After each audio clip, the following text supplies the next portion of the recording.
उत्तर प्रदेश के एक छोटे से गांव का नाम था बड़वनिया। यह गांव हरे भरे खेतों, तालाबों और मिट्टी की खुशबू से भरा हुआ था। यहाँ के लोग मेहनती थे। सुबह से शाम तक खेतों में पसीना बहाते और अपनी रोजी रोटी कमाते। गांव के लोग आपस में मिलजुल कर रहते, लेकिन उनकी सबसे बड़ी कमजोरी यह थी कि वे चुनाव के समय लालच और झूठे वादों के जाल में जल्दी फंस जाते। गांव की ग्राम सभा का प्रधान बना था रघुवीर सिंह। चुनाव से पहले उसने बड़े बड़े वादे किए थे। गांव में पक्की सड़कें बनवाऊंगा, हर घर तक पानी पहुंचाऊंगा, स्कूल और अस्पताल की हालत सुधारूंगा, युवाओं को रोजगार दिलाऊंगा। लोगों ने भरोसा किया और उसे भारी मतों से जिताया। लेकिन प्रधान बनने के बाद रघुवीर सिंह का रंग ढंग पूरी तरह बदल गया।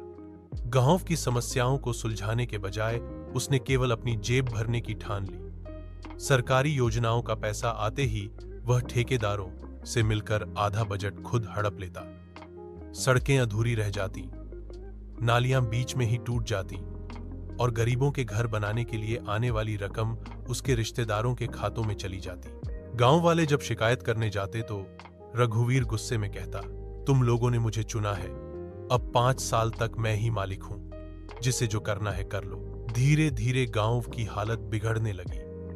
बारिश में सड़कें कीचड़ में तब्दील हो जाती, बच्चों को स्कूल जाने में परेशानी होती, अस्पताल में दवाइयां न मिलती और जो भी मरीज गंभीर हालत में होता उसे शहर ले जाना पड़ता।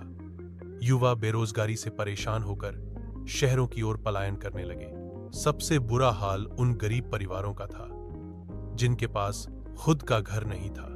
प्रधानमंत्री आवास योजना का पैसा उनके नाम पर मंजूर हुआ, लेकिन प्रधान ने उसे अपने चहेतों में बांट दिया। असली हकदार खुले आसमान के नीचे रहने को मजबूर हो गए।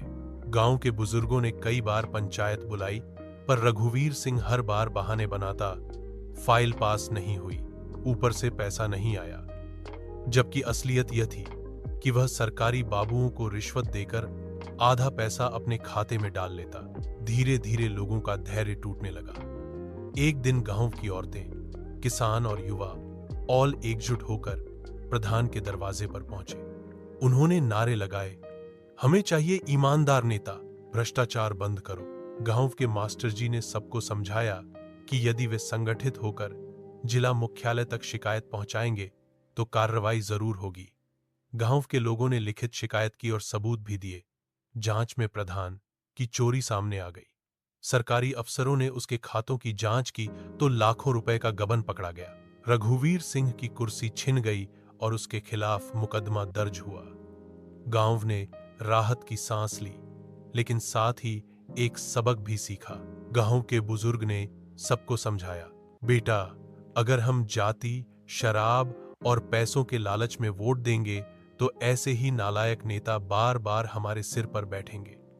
अब हमें सही इंसान चुनना होगा जो काम करे, न कि सिर्फ वादे। उसके बाद गांव वालों ने कसम खाई कि अगली बार वे सिर्फ उस व्यक्ति को प्रधान बनाएंगे जो ईमानदार और मेहनती होगा।